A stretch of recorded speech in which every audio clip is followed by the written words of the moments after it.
Good afternoon, everybody, and thank you very much for joining our public lecture, which is a joint initiative between the Irish Gerontological Society and the Health Service Executive. What we are trying to achieve in this lectures is to raise issues and discuss issues that really affect the health and well-being of older people, but beyond what we usually perceive as health and social care. So address the wider determinants of health and well-being in older people.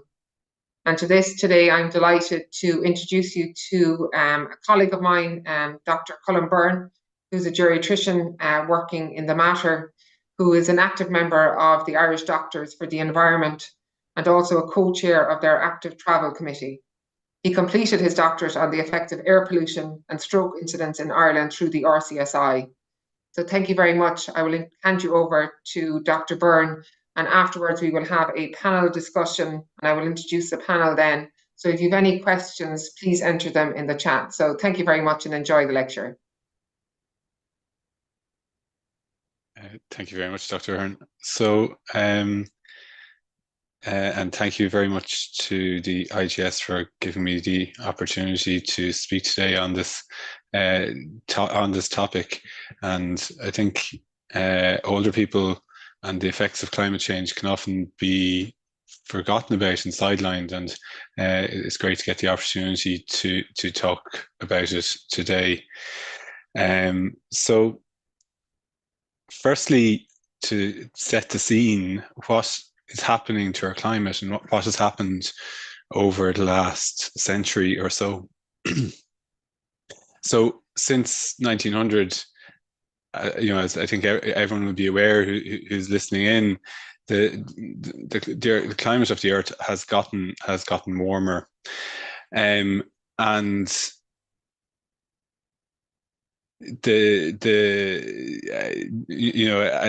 think we can all see the changes in our climate, even through our lives, that we can see that the weather is getting more extreme and so on. But I think the most important thing to contextualize at the start is that we're here in and around the mark there at 2020. That's where we are at the minute. But that the decisions that we make today will determine how we age in the future. So it'll determine the climate that we age into. So if you're born in 2020, the decisions that are made today in terms of how we address climate change will affect how you age when it gets to 2090 and you're 70 years old. But similarly, if you're 70 year old, retiring now, say 65, 70 years old, I think everyone hopes that they'll live for another 30 years. By 30 years' time, we're going to have passed 2050 when we're meant to have hit net zero.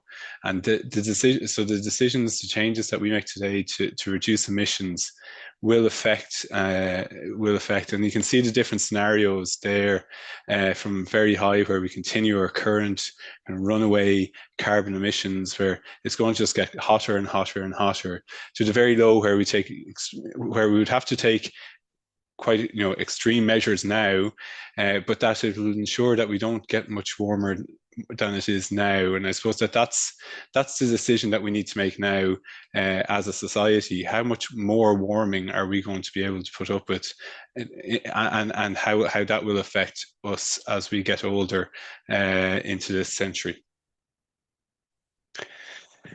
So just to kind of reiterate as well, this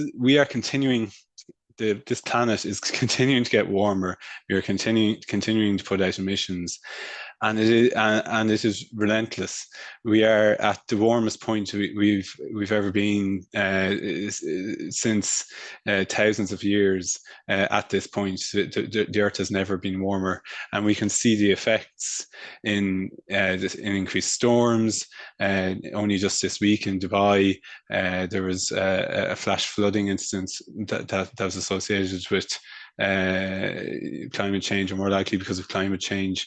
But there has been a recent mega drought in Madagascar that was directly linked with climate change, and this is going to continue. And climate breakdown is already the story of this century. We know how many storms and so on that have happened over the last few years, but it will continue to be the main event in our lives. This is what we're going to have to be dealing with for the rest of our lives.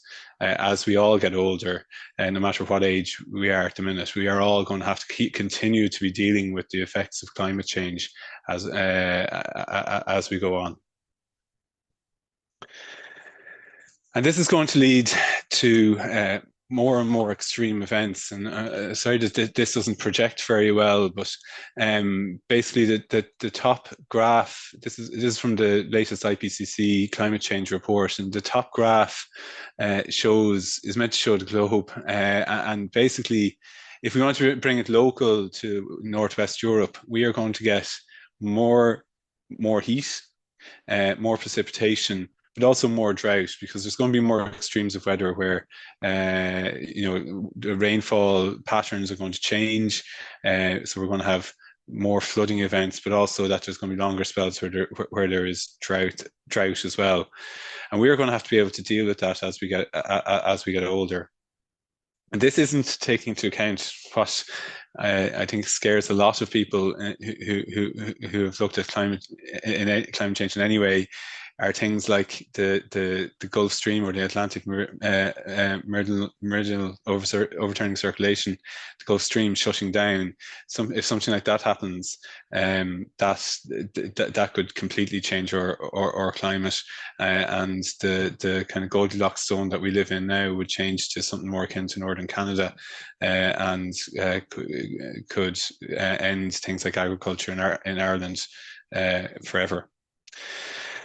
And on that, food impacts are going to be huge. Fishery yields are going to reduce, even at the level of warming that we have today. Fishery yields have reduced across the world, but that will get worse if we continue to emit the amounts that we currently are.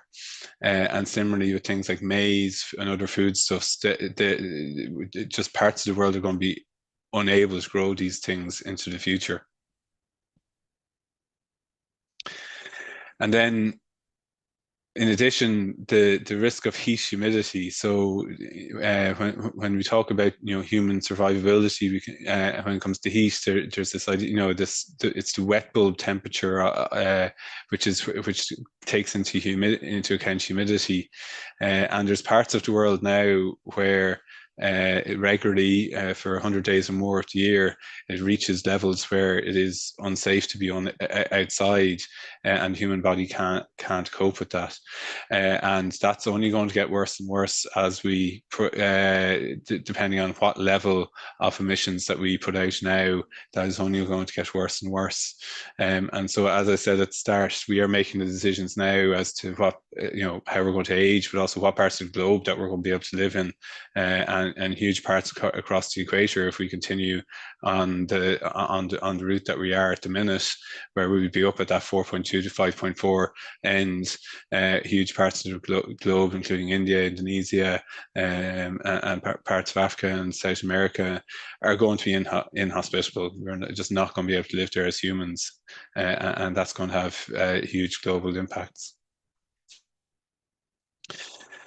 And the extreme weather events are going to become more common as well. And so 10 events that previously would have happened every, say, 10 years are going to be more likely to happen.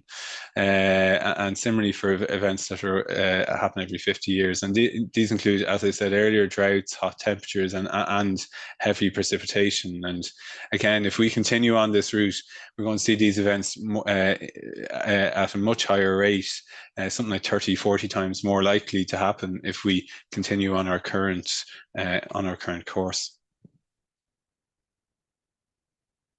And why is this important for older people? Well, older people are more vulnerable to the effects of things like storms and flooding and so on. 75% of those who died in Hurricane Katrina in New Orleans and in that area were over 60 years old, yet they only accounted for 16% of the local population. There's a higher mortality in older people due to drowning, hypothermia, and heart attacks and other diseases. Flooding also affects local health services and leads to postponement of routine and non-urgent treatments, which has lasting impacts on population health. And then there's also the increased risk of waterborne diseases when storms and flooding occur. Then the other thing to consider is that older people might be less likely to get flood and storm warnings as well, and then maybe less able to respond, so less able to get up and move or be able to get out of somewhere, and could lead to being trapped in their houses. So evacuation policies need to specifically address older people, and that includes access to housing, heating, and food and water. And similarly, the 2018 Lancet report on climate change examined the vulnerability of people in Europe over 65 to heat waves, and estimated that 42% of people over the age of 65 are vulnerable to heat waves. There's a lot of different reasons, but the vulnerability occurs due to altered thirst sensation, acute kidney injury, but also increased risk of cardiovascular disease.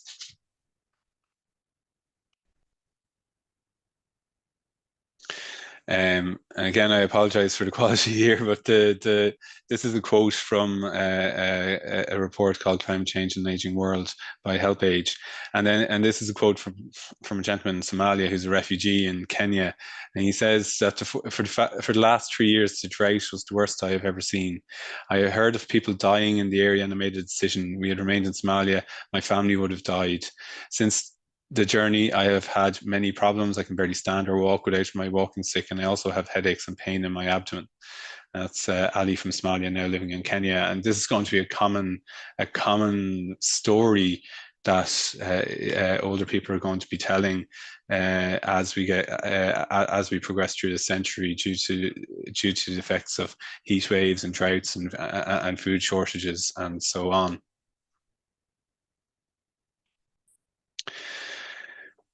And I suppose just touch on what, fundamentally, what, why does this happen? And I suppose we're all, this kind of comes to the core of what geriatrics is, and it's about frailty and the frail in older person. And if you have less of a functional reserve, that you are more prone to stressor events. And I think classically in geriatrics, we would think of those things as, things like your, infections, constipation, things like that. But a flooding event, a heat wave, living without food is a stressor event as well, and that could be for a short period of time. Could only be a couple of days, maybe of a food shortage, or being in in heat and so on. But that could tip them over into a dependent state, and could have lasting, lifelong impacts on an older person. So it is something that I think, as geriatricians, we need to bear that in mind, that climate change and the effects of it are stressor events and can have lasting impacts, just like other diseases that we've been more used to looking at. So then, how are we doing?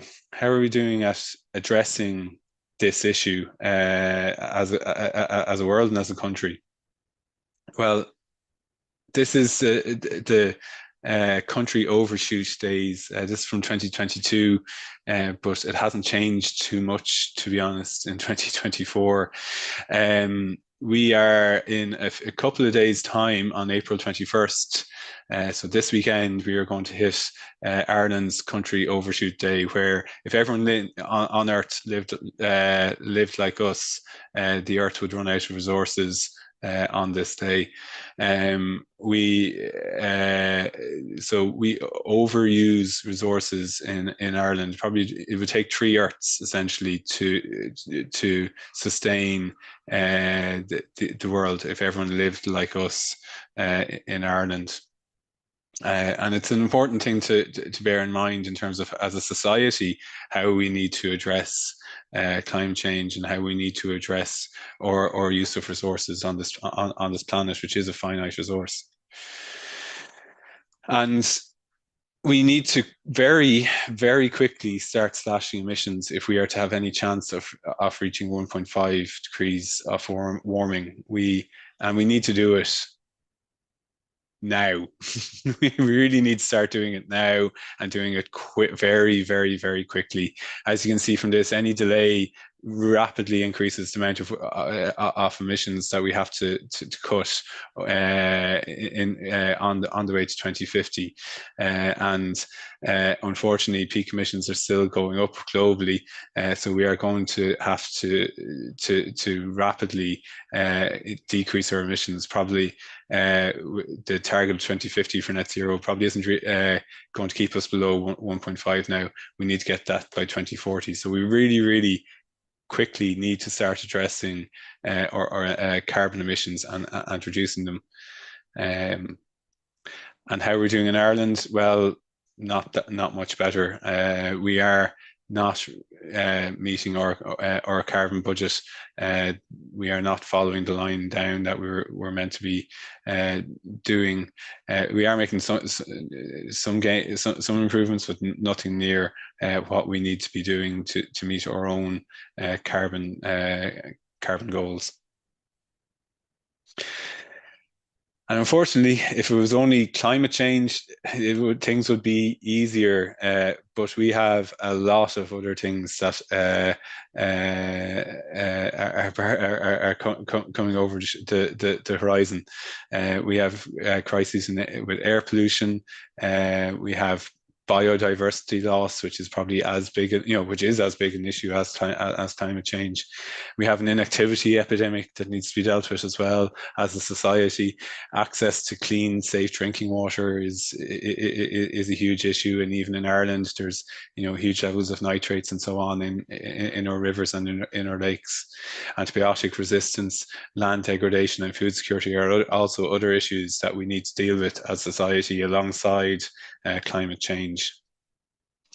And this is why Kate Raworth, an economist in the UK, has come up with the idea of donut economics to try and conceptualize what we need to do. So we have these ecological ceilings, like I mentioned, for climate change, ozone layer depletion, air pollution, biodiversity loss, and so on, that we need to stay within. Otherwise, things that our society isn't sustainable. But we do also have requirements from a social foundation point of view, like food, water, health, education, peace and justice, and so on, that we also need to address and to address the shortfall to bring people up to a certain level of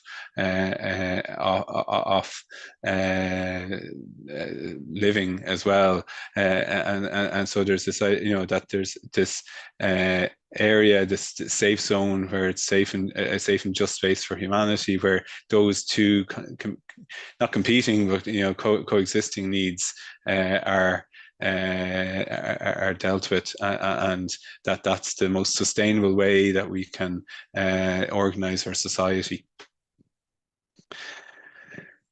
So what's to try and move on to actually, what can we do and what are the solutions? So Philip Boucher Hayes wrote an article there recently, and I thought he summed it up really well, that the main thing is it's never too late to stop punching yourself in the head. So we just need to now, I think the first thing is not to be fatalistic. A popular hot take on climate change is that we can no longer do anything that will make a difference. We all have tools and strategies needed to arrest and eventually reverse this crisis. We just haven't properly accepted that it is a crisis and that it requires a COVID-19 level response. So we need to do something now. We are where we are, and we need to just grasp the nettle and get on with it as individuals, but most importantly as a society. And as a global society, we need to just get on and do it. And I suppose being fatalistic is going to be is possibly going to be one of the worst things that we can do. And then I think one of the most sustainable ways of thinking about do as as a society, and then what older people can do is the idea of an age-friendly built environment and an age-friendly society. So having things like walkable towns and villages that people live in, that access to public transport, enabling aging in place and in people's local communities, with things like exercise and recreation and health services, and resilient communities nearby, with social connectedness between intergenerational, but also civic participation, and that these are dementia friendly, that they're prepared for extreme climates, and that they're safe spaces and public spaces. That this idea of an age-friendly built environment is how we can organize our society, especially at a local level, to help address both climate change, but also the other social and societal needs that Kate Raworth mentioned as well, that we need to address. So then, specifically, things like housing and housing adaptation are essential, and I think we really need to, I think, as a society, focus on upgrading our housing stock. In Ireland, we have quite poor insulation traditionally in the bungalow bliss houses that were built in the 70s and 80s and so on. That we need to upgrade our housing stock, and that this can't just be left to the individual. Older persons are less likely to avail of current tax incentives and so on, and are often, obviously very dependent on things like fuel allowance and so on. That these need to be addressed, by government, through more focused either grants or through social welfare schemes. Or perhaps even something like a fair deal scheme for housing to improve housing. But these housing adaptations are essential. They'll both help us in terms of through winter, improving our heating, but also to try and mitigate with cooling mechanisms during heat waves and so on. But they'll also help in the short term in terms of reducing indoor and outdoor air pollutants, especially if things like stoves and solid fuel burning is taken out of the equation. And then they'll also help address fuel poverty and and higher electricity bills and heating bills and so on. So to make our societies more resilient. So it is important, I think, that housing is one of the key focuses of any policies that are formulated. Food is the next piece that can be addressed, and I suppose huge amounts of our land is devoted to agriculture, but nearly half of our habitable land is devoted to agriculture, and of that, about 75–80% of that is devoted to livestock. For what is in proportion to plant-based food, relatively energy deficient, but if you look at it from a land use point of view, so down at the bottom you can see that about 18–20% of global protein or of global calories is from animals, and about a third of protein is from animals. Yes, we devote, as I said, 75–80% of agricultural land to animal rearing. So to give the space for forests, for biodiversity and so on, we need to change that to allow us to offset carbon emissions, but also to reduce our carbon emissions from livestock and so on.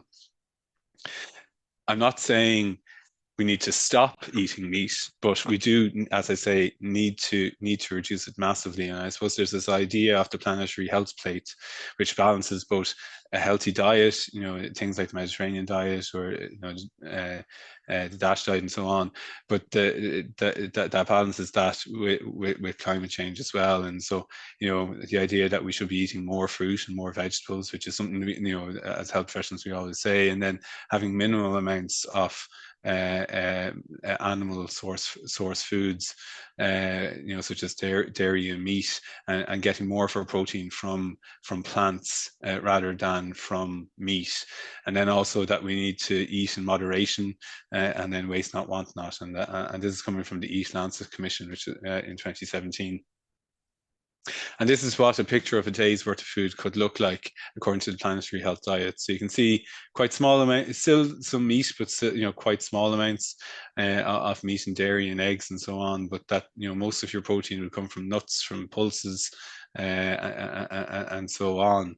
And that if, as a globe, if we did this, that it would be a far more sustainable diet for everyone, while still ensuring that adequate, nutritional needs are met.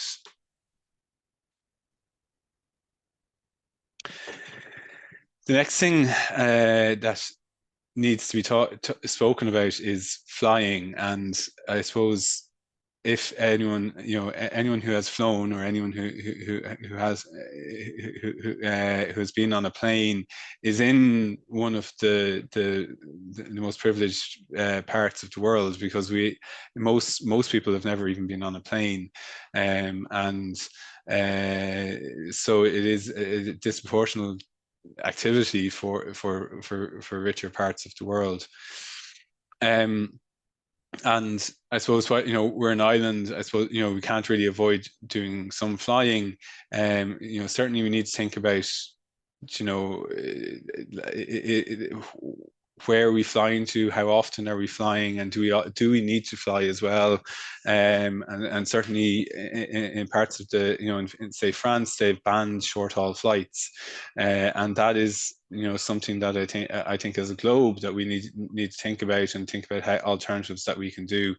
So the idea of sail and rail, or taking holidays at home to keep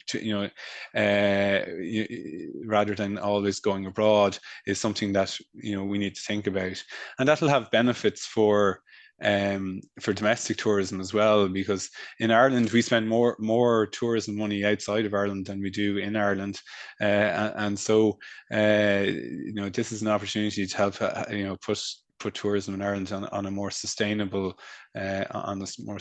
platform as well. I think I skipped a slide there. So next thing is that we need to think about how we design our cities and our towns. And the LTNs has been a big controversy over in the UK, but they're essentially what has been around for decades and decades, where housing estates don't have true traffic, and that people can walk between estates, and but you can't drive through, and you walk around a lot of older estates around around Dublin and other towns. It's a very common, it's fairly common, and it's just expanding that, and not having loads of traffic driving past your house, which I think when it's sold like that is a far more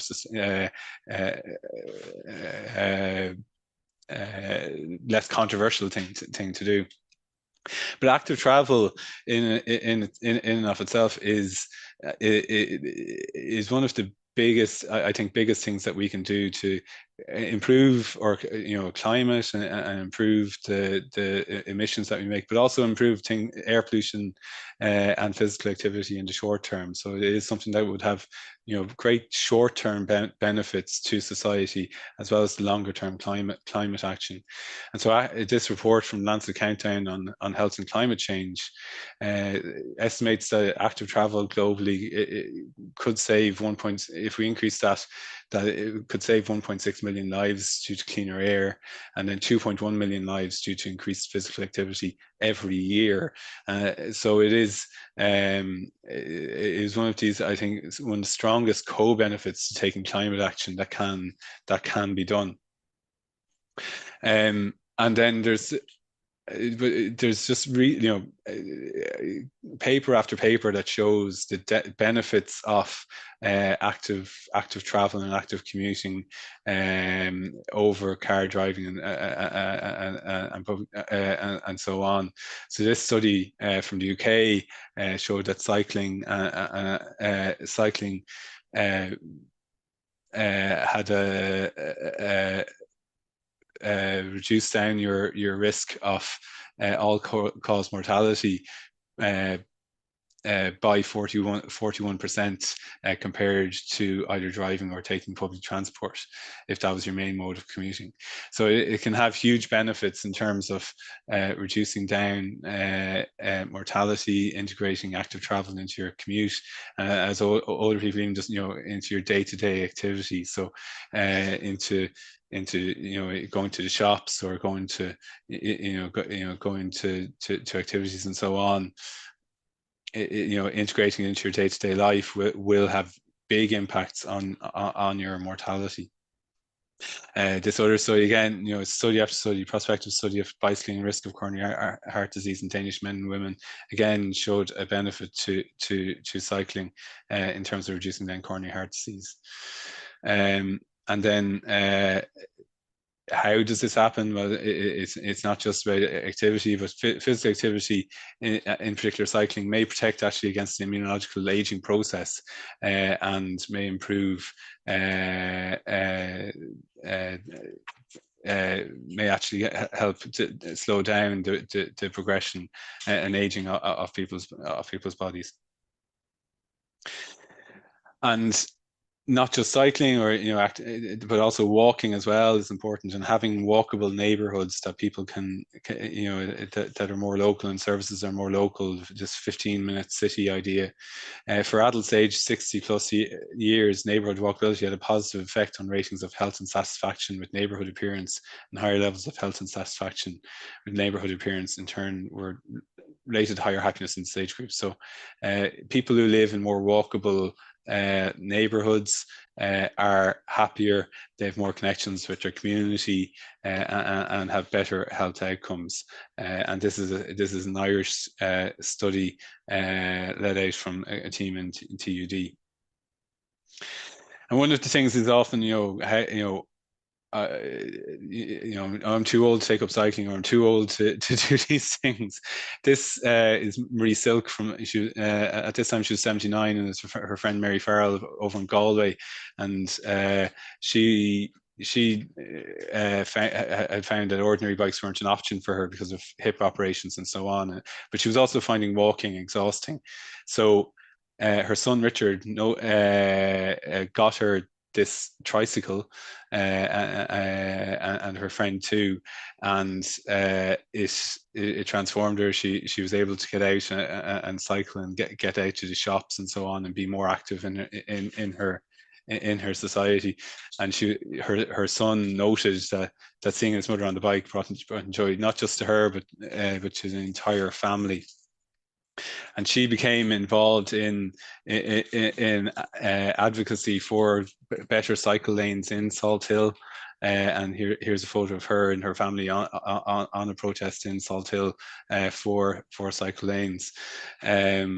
She's an example of how older people can advocate for better facilities, and use their voice to enable things like active transport, not just for their I think children and grandchildren, but also for themselves, because having these things is better for older people as well, and having these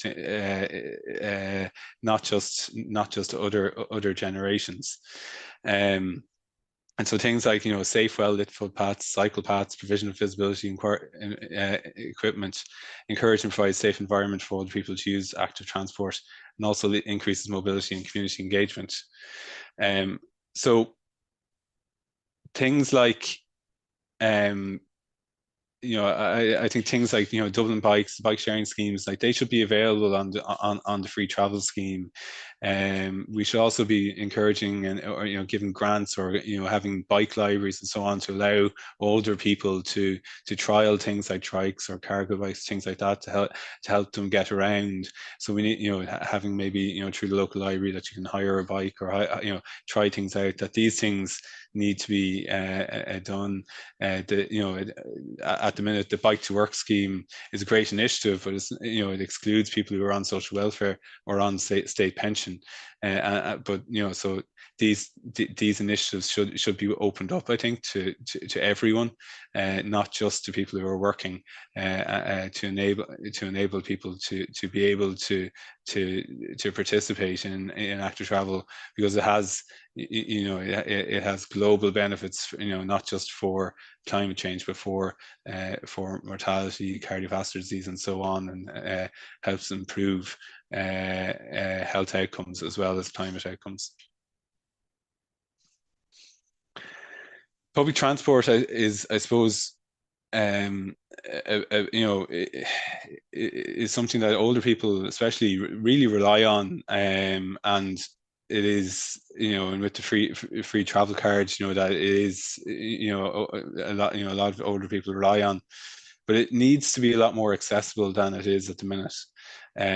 Things like, people in wheelchairs having to give 24 hours notice in advance to use the train or some bus services really shouldn't be the case in a society that's trying to tackle climate change, or or in any modern society to enable people to engage in society properly.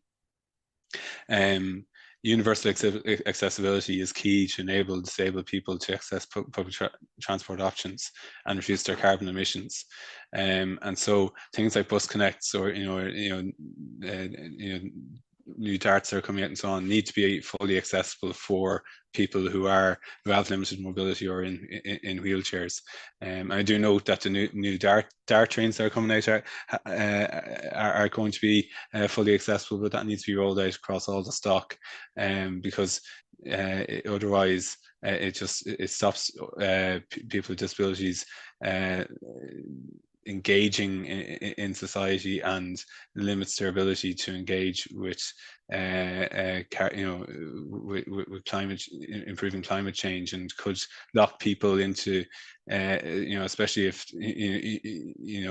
things like cars are limited, could lock people into either very expensive, or could exclude people from society. And then finally, healthcare. In healthcare itself, we need to look at our carbon footprint. In the NHS, they account for 4% of all UK emissions are related to the NHS, and it's pretty similar here in the HSE. And in the NHS, they have a green section that are focused on examining and addressing the NHS carbon footprint.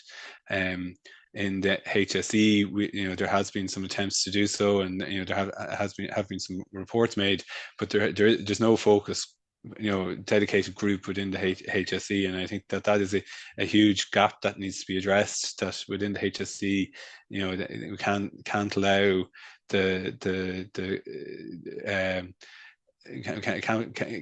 can't think that it's for some other sector to address. Every sector in society needs to address and go towards net zero, and healthcare is a key part that needs to do that, and so there needs to be a dedicated unit within the HSE to address climate change and get the HSE to net zero. Within the NHS, they have a plan. They have this pathway to net zero within their carbon footprint scope to get their emissions down through things like getting rid of nitrous oxide. There's some very basic things that could be done to extend out to changing your fleet and so on. But I suppose the thing here is there's a plan in the NHS. They're getting there. We need to do similar within the HSE. So I suppose to summarize, what was a big hoax and we create a better world for nothing. These are all things that will improve our lives anyway, even if it wasn't for climate change. And we just need, so it really is a no-brainer to do these things. And finally, on the older person and the older person's voice, I think it is such an important voice that has been missing, I suppose, from the climate change conversation. And I think it's often framed within the context of future generations and how this is going to affect future generations. But this is, I think, as I've tried to detail today, this is going, affecting us now, and it is going to affect older people disproportionately, more so than other parts of society. And so it is important that the older person voice is there, and we might talk about that later. But I think it is important that their perspective is listened to and is taken into account. And Mary Robinson is obviously one of the biggest advocates worldwide for climate change, and it doesn't allow her the fact that she's older to get in that to impede that, and I think it is important that her voice, but other voices like hers, are heard as well. And the a couple of weeks ago there, the European Court of Human Rights ruled in a landmark case that the human rights of older Swiss women was violated by Swiss inaction on climate. And so it was actually, there were two other cases that fell for younger people, but it was actually the case where these Swiss older women brought that the impacts of heat waves and so on them would have effects on their health, was the one that kind of stood up in court. And it just highlights how important it is that the older person's voice comes through, and that that it is such a strong voice to be heard. And so by ensuring the needs of older people are prioritised in climate change policy formation, older people can be climate change champions. So thank you very much. Just to finish, the climate crisis is a health crisis. That's, I suppose, the slogan of the Irish Doctors for the Environment, and just leave it at that. Thank you very much. Thank you very much, Dr. Byrne. That was certainly a tour de force of learning about climate change, and Dr. Byrne is going to stay with us on the panel. So please, there's some questions in which we'll get to, so please continue to submit your questions. And I'm delighted to be joined by a very distinguished panel. So first, Dr. Sean Owens, who is a full-time GP in County Louth, who has an interest in lifestyle medicine, sustainable diets and planetary health. Originally from County Down, Sean studied at Queen's and is a member of the Irish Society of Lifestyle Medicine and Irish Doctors for the Environment. He also chairs the ICGP, which is an organisation for GPs, Sustainability and Planetary Health Working Group, who published a toolkit for making primary care more sustainable. So thank you very much, Sean, for joining us today. And then we have a colleague of mine locally, Professor Suzanne Timmins, who's a geriatrician and professor of geriatric medicine in UCC.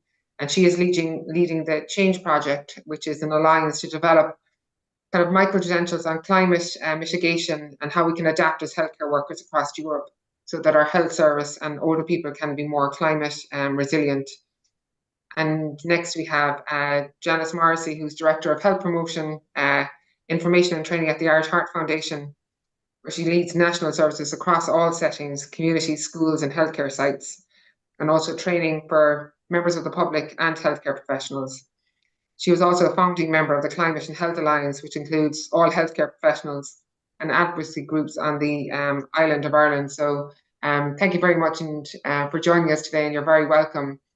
And first, I think maybe it's just speaking to your last point there, Colm, about advocacy and how, and I might address this to everybody in the panel, that how older adults can better advocate kind of for the climate, and how do we mobilize kind of that huge kind of cohort that could champion this.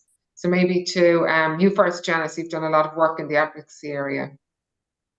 Thank you. Good afternoon, everybody. Think I think for me, there's probably three things. Number one, to educate, because I think, you know, a lot of the discourse has been around younger people and activation there, and older people have been forgotten, as, you know, lots of life experience, and that intergenerational impact I think is really important to recognise too. So, and I think education doesn't have to be glitzy campaigns. You know, it's about talking, it's about storytelling. And, you know, we think of, you know, recent kind of social change referendums and how storytelling was so important there. So, you know, I think it's kind of connecting. Climate can seem so abstract, and I think it's connecting it to the reality and our lived experience right now, and drawing on maybe older people's experience over the course of their lives is really, really important. Outside of education, I think collaboration, and maybe at multidisciplinary teams at a healthcare level, or be a collaboration at a community level, I think is really important. That connection together and joining of those dots around climate action. And that brings me to my third point, is around advocacy. And again, that doesn't have to be, you know, outside Leinster House at a placard. That can be at a local level as well, advocating in your local community, advocating in your workplace. And it can obviously also importantly be being an active citizen. You know, we've local elections, we've European elections, potentially general elections. So, you know, there's an opportunity to influence policy development through your voice as a citizen as well. Thank you very much, Janice. And Suzanne, would you like to talk about it? Yeah, so actually just in relation, to older people as activists, I suppose we must remember our age-friendly county programme. So every county in Ireland has an ageing older persons council, you know, who have a really strong link to the council, but also, you know, they're very a voice that can be heard. And also, you know, there's groups like, for example, Elders for Earth is a specific group of older people who are climate activists, because we must remember that older people also suffer from climate anxiety, and so mental resilience is really important. So it is useful for all healthcare workers, I think, to be able to show older people how they can reduce the negative impact on the climate, but also how they can show people the skills that they actually grew up with, of, you know, things like, you know, we talk about reduce, reuse, recycle. That's what older people did all their lives. So actually they have a lot of skills that they can share with people. So I think it's mainly for us to put them in contact with local groups in the community and nationally, where they can take part in the solution.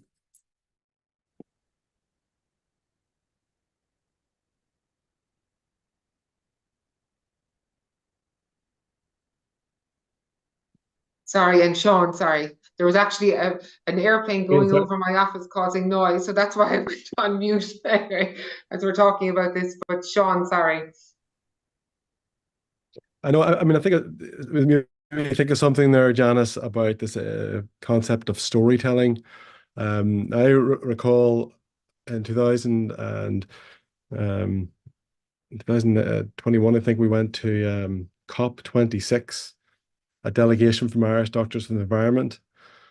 And it was really jarring that inside the conference halls, with all of the fancy lanyards, which is where all of the delegates and the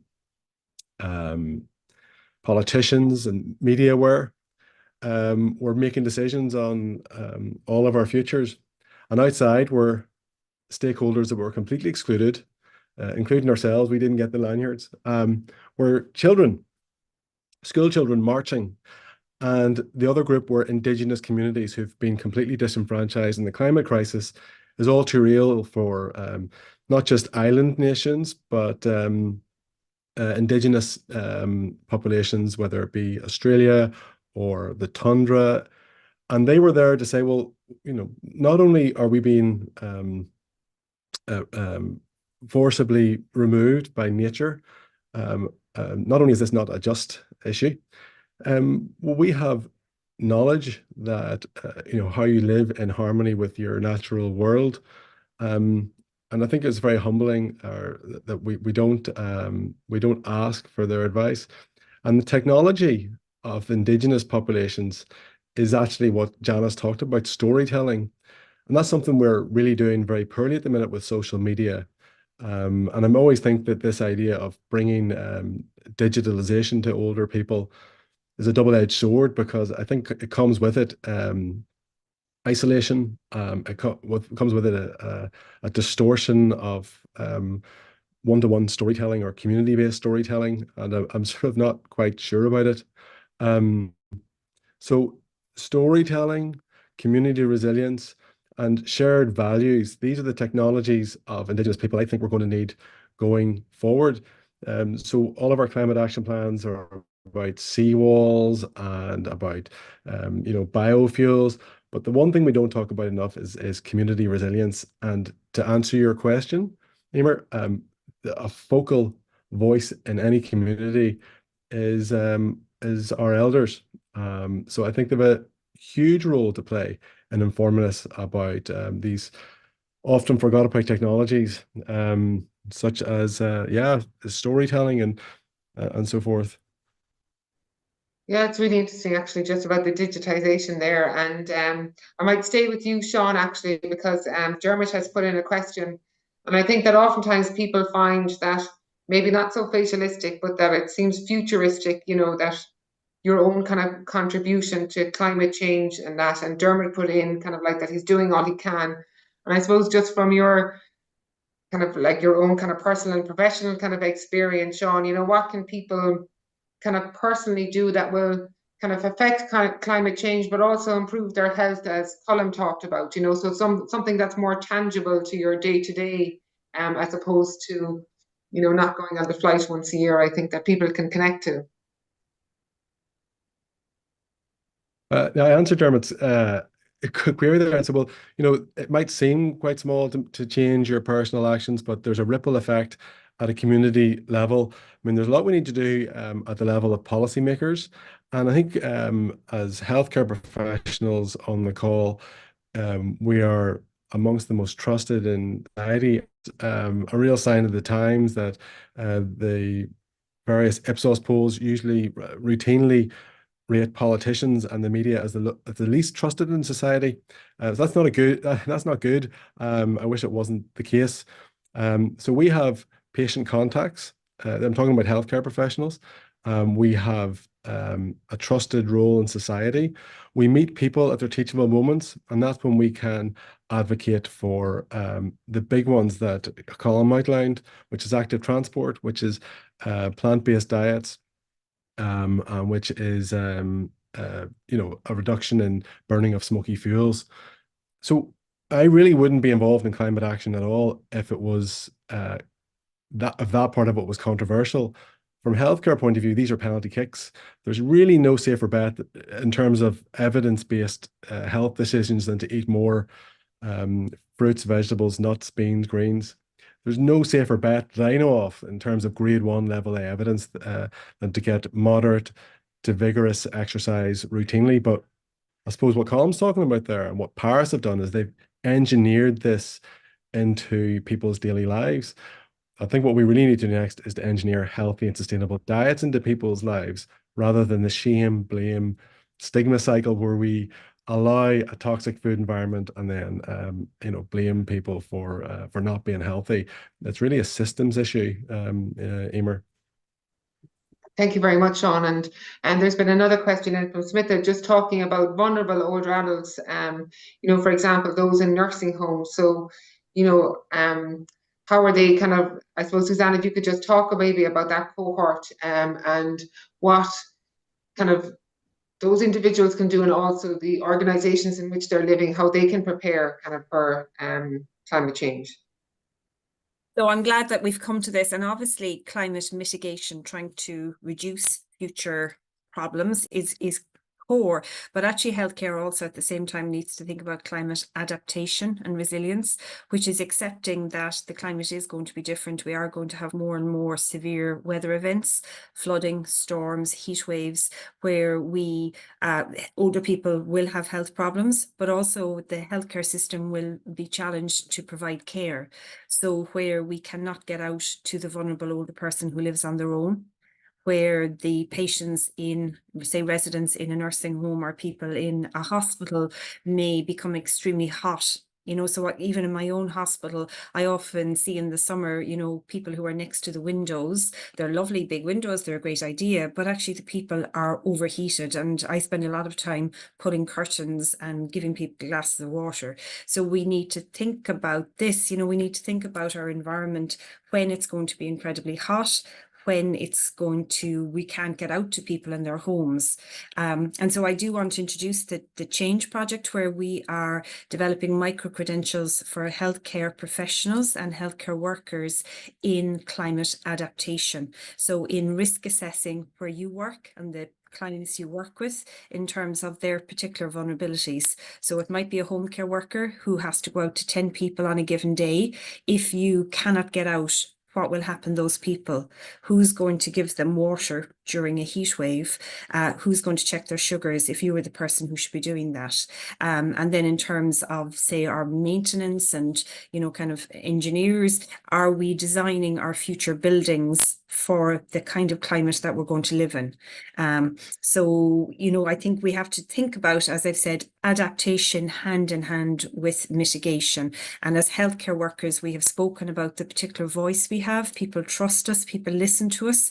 And so now is a time for us all to take a role in thinking in 10 years' time, what is the challenge I'm going to face in healthcare, and how will I get to that vulnerable older person? And again, thinking of it in nursing homes, particularly as the question was, I think it's thinking about flooding events, fires, and really prolonged spells of intense heat. Are those buildings future-proofed for that? Thank you very much, Suzanne. And Colm, there's been a few questions in and you alluded to in your talk about kind of age-friendly design and kind of fair deal housing. I was wondering, could you just say a little bit more about kind of age-friendly design and, you know, how that contributes to climate and I suppose kind of like for the generations?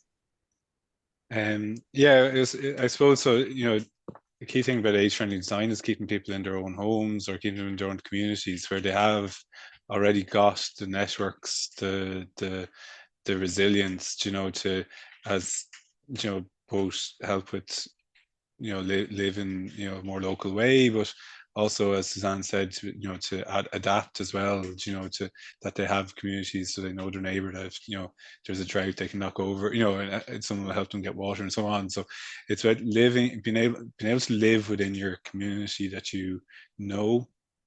And then having, you know, so to do that, your community needs to be set up to you know, across the age group. So, you know, and it's things, you know, it's even small things like, you know, that you know, your main street is, you know, pedestrian friendly.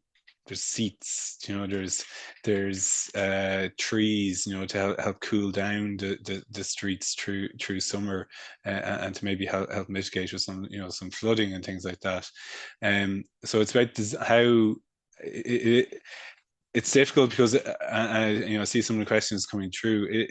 A lot of these things are societal you know, things, and I suppose Mary Robinson, you know, answers that, you know, the question of what can individuals do. It's pick out some actions, you know, some individual actions, like, you know, say cycling to the shops instead of you know, instead of driving, or you know, eating more plant-based diet, like Sean mentioned. But that, you know, the key thing that she says is advocacy, and advocating, you know, on the local level, on, you know, with people, you know, and with policymakers, you know, so you know, on the doorsteps, or, you know, local elections are coming up now soon. That's, you know, and European elections. That's a great opportunity to talk to people about, you know, talk to politicians and bring it forward. And so it's, yeah, but it's about age attuning, but, you know, a key part is, you know, is age attuning or local areas, because, you know, the building decisions, you know, they last with us for, you know, for decades, you know. So again, the decisions we make today are going to affect how we age into the future. And I think it is, you know, it is so important that we bear that in mind when, you know, when we are doing these things. Yeah. That's great. Thanks a million, Colm. And Janice, I just wanted to ask you, you know, about the connection between kind of what you can do for climate change plus kind of like, your own health promotion to preventing you getting sick, or, you know, and the connection really with that about the climate change, how it can improve your health kind of today, tomorrow, you know, in terms of like the connection between that.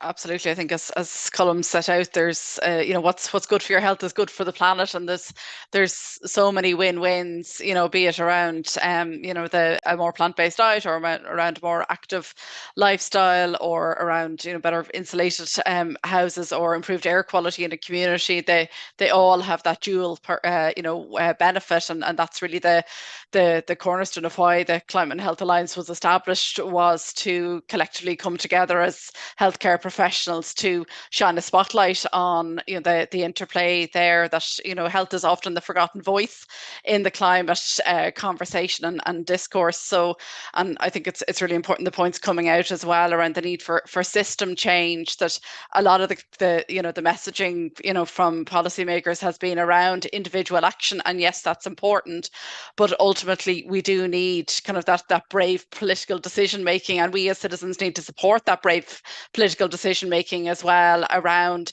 you know, change is hard, and we all are used to a certain way of life, but we need to be, you know, supported in that policy change, and recognizing those, you know, we all know we should eat 5 to 7 fruit and veg a day for our health and for the planet, but ultimately there are so many factors, you know, at play in terms of the, you know, all the ultra processed food that's marketed, the pricing structures, the availability, and all of those, you know, factors need to be tackled at a policy level. We as individual citizens have very limited agency.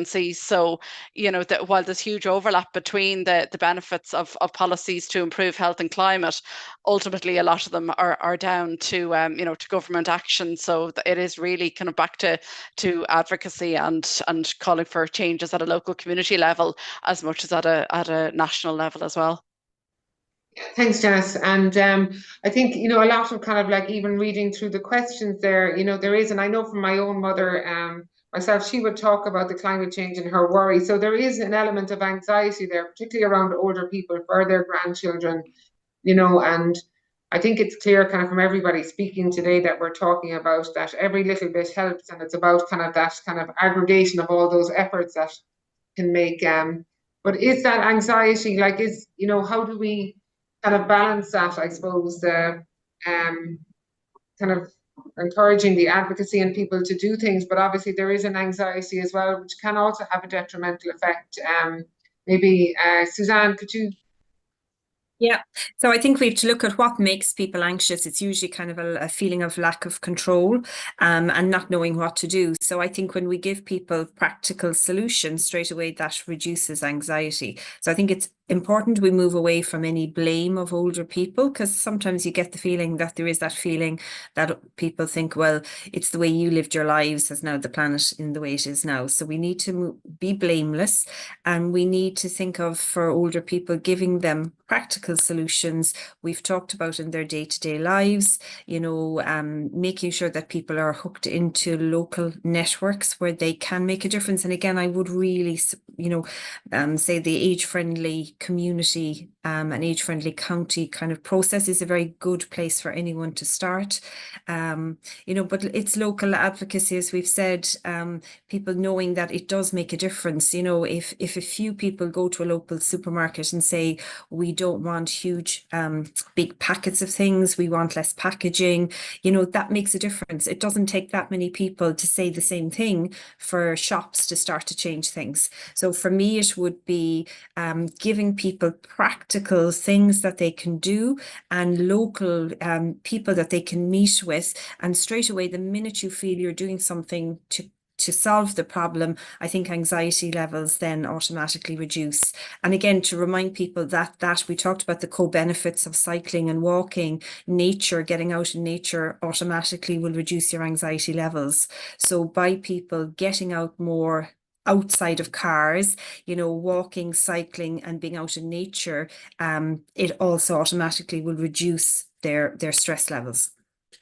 Thank you very much, Suzanne. And there's a question in there from Mark Matthews talking about, do you have any, I'll send this to Colm and Sean, maybe, do you have any concerns about older people cycling to the shops, you know, in terms of accidents or whatever, and dangers around from the cycle lanes? And somebody else, when I talked about actually about this talk today. They were talking about some of the cycle lanes and way they're built and designed, that there's not very much visibility. So when you're walking across the road, you're actually falling over the things sticking up on the road for the cycle lane. So I'll give that one over to you, Colm, there to.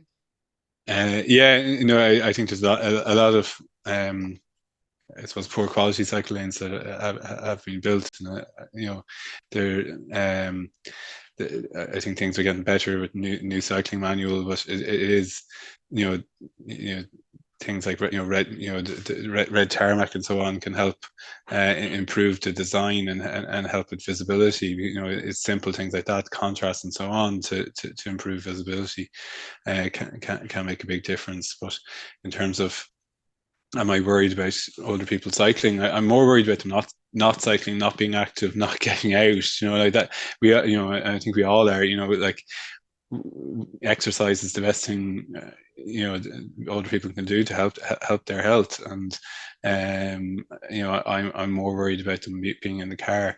And also, if they have hearing issues or balance, you know, hearing issues and vision issues and so on. You know, driving isn't going to be safe for them as well. So how are they going to get around, you know, in their locality then? You know, are they, you know, they're going to be stuck in their homes, or they're going to be relying on people to give them lifts and so on. So, you know, like, we need to enable people to get out. And you know, you go to the Netherlands and you see a lot more older people. In fact, you know, the biggest, you know, the age group that proportionally cycles most is, you know, 65 to 74-year-olds in the Netherlands. You know, it's that age group that proportionally cycle most, because it is, you know, they might be able to drive as much, or they might be able to afford to drive, but they can get on a bike and get around. And you know, I think it is, you know, if this is built up, if it is, you know, something that people do, and you know, build up you know, in their 50s, 60s, 70s, you know, it's something that can continue on into people's 80s and 90s. But if it's a habit that they haven't done, you know, it can be harder to do. But it's still possible that, you know, like Mrs. Silk that I highlighted in Galway, you know, there are things that can be you know, there are trikes and so on that can be used to enable people to get around.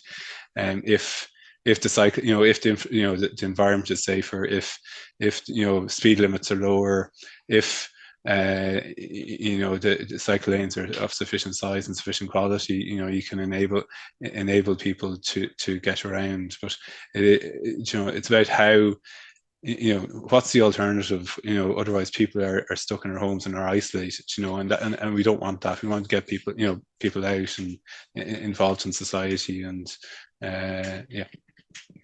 Yeah, thanks very much. And Sean, could you just talk maybe just about kind of like exercise in older people and kind of that kind of lifestyle and the benefits, and is there risks, if any? But I suppose I'd love Emer to just unpack the question, because it's very interesting. As Colm said, there's a lost opportunity when you drive. Cars take up a disproportionate amount of the road, and conversely, an older person cycling down to the shops frees up a huge amount of road space. But it made me think of a study last year by Professor Peter Lunn from the ESRI, when he's a behaviour change expert. And that's the big commonality with climate change and healthcare provision, is we're trying to affect behaviour change. And he looks at something called a status quo bias. He got 400 participants to read 2 short paragraphs about a Midland town that has a library, a pub, a main street, and it's got excellent cycle lanes, and it's got special places where you know, people with disabilities can park, and it's well lit, and there's trees lining the streets. And then they ask a separate group to read the same thing, only the trees are planned, the cycle lane is planned. They're going to put in you know, disability parking bays, and they asked these randomized groups to rate their approval. And people didn't approve of the planned ones, but they were very accepting of the one where it was already established. And that is to say that we perceive problems.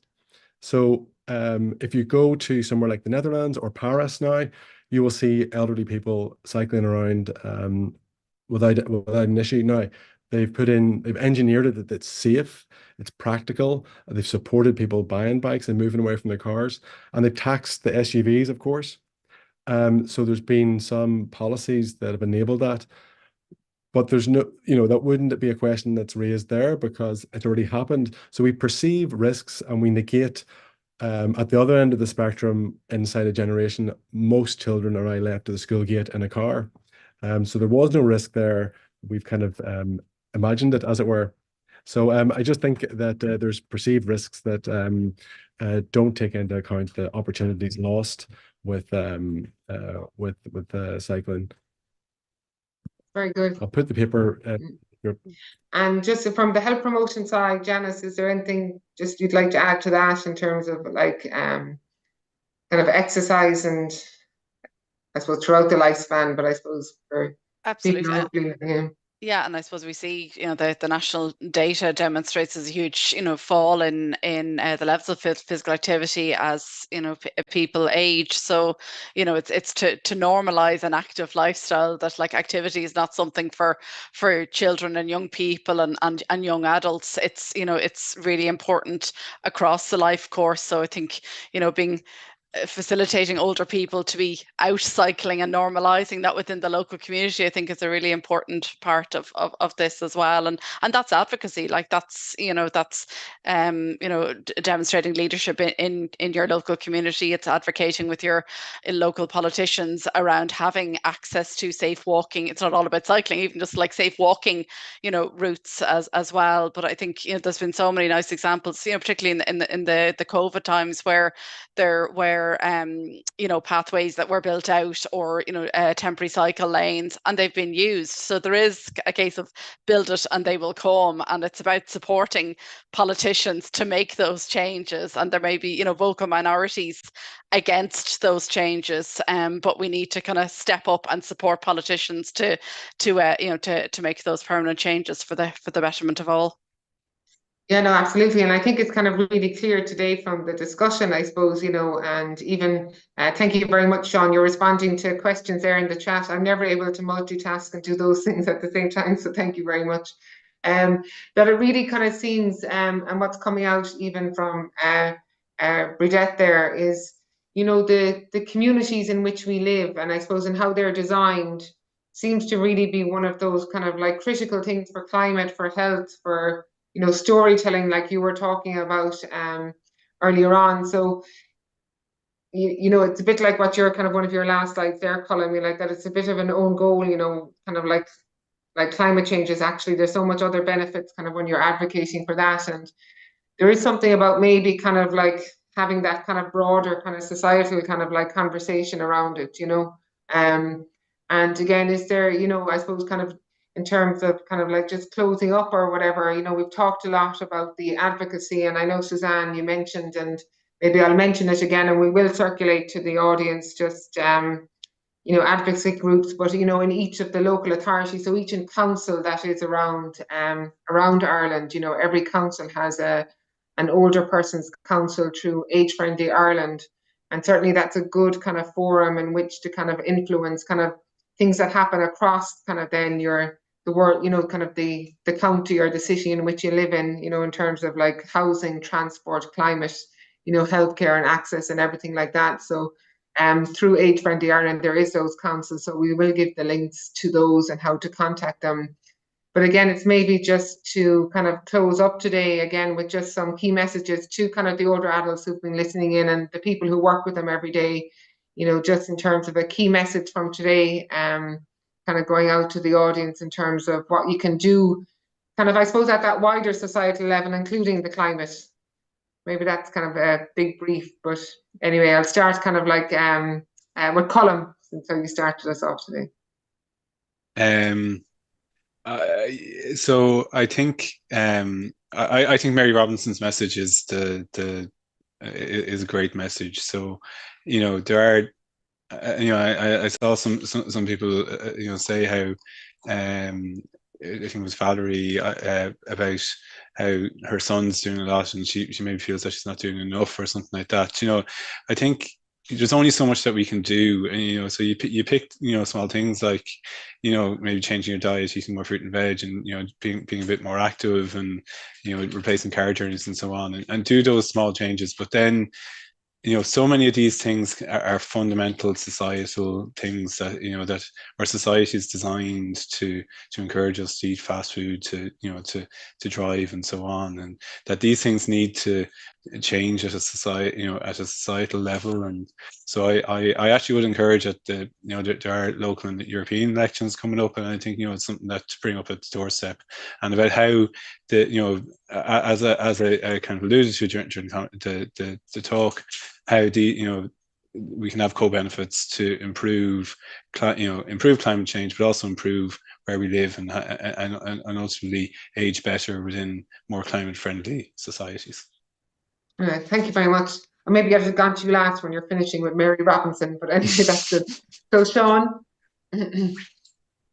I mean, obviously I read and listen to a lot of sort of climate, biodiversity content, and I find that almost a universal sign off in terms of advice, whether it's to do with fossil fuels or active transport or aviation or plastics, is for the future shocks that we have engineered in and that we'll all live through, is to build your own community resilience. And I've been amazed by how often thought leaders from around the world say the same thing, and that is endorse your own local community. So whether it's your neighbor, whether it's a climate cafe, whether it's taking your kids to GAA, doing a litter pickup, and if you want to be really more constructive, when someone knocks on your door, ask for active travel infrastructure to be enacted. Find out who your local farmer is for a veg box, and support those smaller actions, because I think how Ireland copes with the climate crisis that we're living through and to come will really be determined by community resilience. And I think that's something we can all work towards. As woolly as that sounds, I think that's, for me, what I think about and what I spend time doing. Yeah, that's great. Thank you, Sean. And Janice? I think for me, it's vote, and encourage everyone around you to vote as well. We're very fortunate to live in a democracy and have a franchise to exercise, so get out and vote. And Suzanne? I think I'd echo what everyone has said, that community resilience. We think of, remember Neighbourhood Watch, where people would keep an eye on each other's houses. We can have that same approach for, who are the vulnerable people in your local community and how might they be affected, and, work together. So if you think of Men's Sheds, the ICA, the GAA, a lot of us are already members of really good support networks. So, maybe at your next meeting, you have a climate focus meeting, because it may not be something that you've linked. So I think, go through your local community, any group you're a member of, bring climate into some of those conversations, and then it's not just you, suddenly it's 10 or 20 people magnifying the effect. Great, thank you very much. And I would like to thank all our panelists today. It's been a really thought-provoking lecture. And to answer some of the questions, we will have this recording available after it finishes up today. And Declan, we will circulate out to the older persons councils. And if there's any questions in relation to this, please get in contact with us and we'll be able to finish it. I know I'm not very good at Irish, but I know there's a saying, well, I'll just say it in English, that we live in each other's shadows. And I think a lot of what we're talking about today is kind of like bringing back that sense of community again, and all the really good things that as Irish people that we're very good at, the looking after each other, kind of telling stories, and how we can use that actually to kind of influence our futures. And it's just making me think that it's leading me into our next public lecture, that I think we need to do something on kind of the talk about maybe the design of communities and what that would look like kind of going forward. So thank you very much to everyone for listening in today. Thank you to all our expert panels for contributing. I must say I really enjoyed it and learned a lot. So thank you very much.